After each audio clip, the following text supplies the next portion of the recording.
Lucius Malfoy was a proud man. His family, kept pure with wizard blood, gave him a strong feeling of authority, something his only son, Draco, seemed to lack.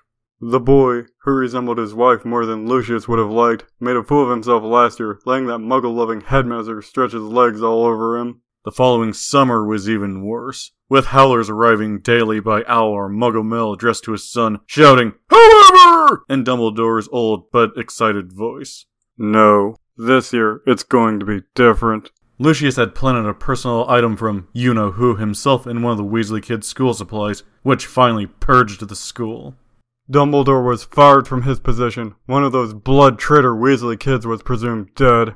With Dumbledore gone, Lucius would take upon himself to fill his position. He was on his way to the headmaster's office, a quick pace in his step, when he heard it. A thunderous scream, followed by high-pitched laughter, coming from his destination. He hurried forward to open the door, and immediately had to duck down, as a bright flash of green flew over his head, shattering a statue next to him. In the room he saw his son, Draco, bundled up on the floor crying, with Headmaster Dumbledore dancing around waving his wand, shouting spells. Lucius shouted, "What's the meaning of this?" A slight tremor in his voice. Dumbledore looked up and halted his stride. "Oh, Lucius, my good Lucius, you heard!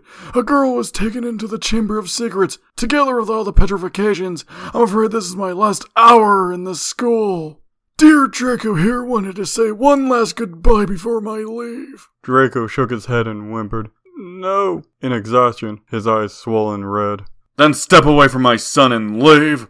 Lucius shouted. He noticed he sounded braver than he was. "Yes, Lucius, well done, well done. The school is yours. However!" Dumbledore shouted, his voice quickening with each syllable. Draco gave a final shudder and fainted.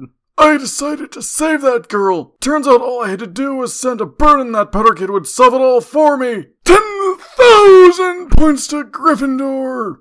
No retiring for me, Lucius, and negative 2,000 points to Slytherin for not helping Potter." Dumbledore was now laughing maniacally and started blasting spells from his wand again. Lucius grabbed his son and hurried out, curses flying around his head. Outside the office, he was suddenly surrounded by Hufflepuffs chanting, "However! However!" in unison. "Like the new school choir, Lucius, Draco gave me the idea!" Dumbledore shrieked calmly as Lucius ran away carrying Draco.